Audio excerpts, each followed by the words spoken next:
रहस्यमय शहर का गुमशुदा आदमी। भाग 1।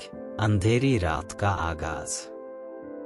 मुंबई की सड़कों पर हलचल हर रात की तरह ही थी, लेकिन आज की रात कुछ अलग थी। गगनचुंबी इमारतों के बीच एक छोटा सा ऑफिस था, जहां एक अकेला आदमी बैठा था। उसका नाम था विक्रांत मेहरा। वह एक निजी जासूस था, जिसने कई पेचीदा केस हल किए थे। विक्रांत के पास एक अनोखी क्षमता थी, वह छोटी छोटी चीजों से भी सुराग खोज निकालता था।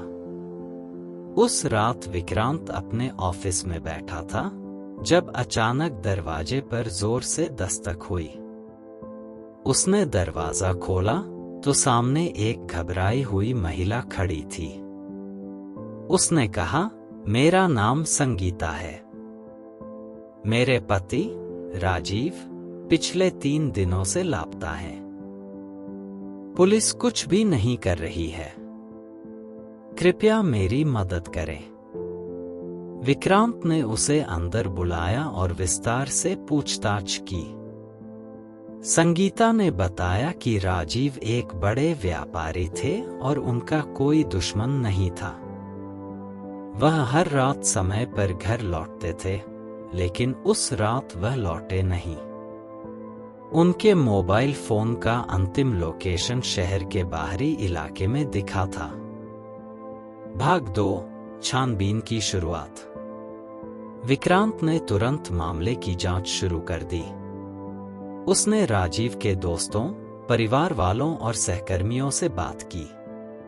उसने राजीव के मोबाइल फोन की अंतिम लोकेशन का भी दौरा किया, जो कि एक पुरानी फैक्ट्री थी।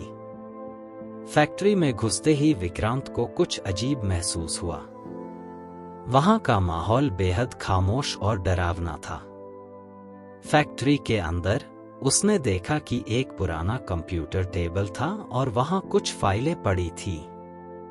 उसने उन फाइलों को देखा तो पाया कि वे राजीव के व्यापार से जुड़ी हुई थी। लेकिन सबसे चौंकाने वाली बात यह थी कि उन फाइलों में कुछ संदिग्ध लेनदेन के सबूत थे, जो राजीव के नाम पर थे। जांच करते करते विक्रांत को पता चला कि राजीव का व्यापार बिल्कुल वैसा नहीं था जैसा कि दिखता था। राजीव ने एक गुप्त व्यापारिक समझौता किया था, जो कि कानूनी तौर पर सही नहीं था। यह समझौता एक अंतर्राष्ट्रीय माफिया संगठन के साथ था, जो कि काले धन को सफेद करने का काम करता था। राजीव को यह एहसास हुआ कि वह एक खतरनाक खेल का हिस्सा बन गए हैं और उन्होंने इस समझौते से बाहर निकलने की कोशिश की। लेकिन माफिया संगठन ने राजीव को चेतावनी दी थी कि अगर उन्होंने इस समझौते से बाहर निकलने की कोशिश की तो उनके परिवार की जान को खतरा हो सकता है। राजीव ने इस डर से संगीता को कुछ नहीं बताया, लेकिन उन्होंने एक गुप्त योजना बनाई।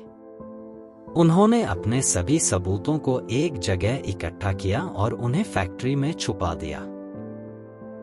विक्रांत को पता चला कि राजीव को माफिया संगठन ने किडनैप कर लिया था। विक्रांत ने अपनी सूझबूझ और हिम्मत से माफिया के ठिकाने का पता लगाया। वह वहां पहुंचे और चुपके से अंदर घुसे। वहां उन्होंने देखा कि राजीव को बंदी बनाया गया था और उन्हें जान से मारने की तैयारी हो रही थी। विक्रांत ने तुरंत अपने साथ लाए हथियारों का इस्तेमाल करते हुए माफिया के आदमियों से मुकाबला किया। एक एक करके उसने सभी को काबू में कर लिया। अंततः उसने राजीव को मुक्त कराया और उन्हें सुरक्षित बाहर निकाला। राजीव की जान बचने के बाद उन्होंने पुलिस के साथ मिलकर माफिया संगठन के खिलाफ सबूत दिए और उन्हें गिरफ्तार करवाया। राजीव ने संगीता से माफी मांगी और उन्हें अपनी सच्चाई बताई।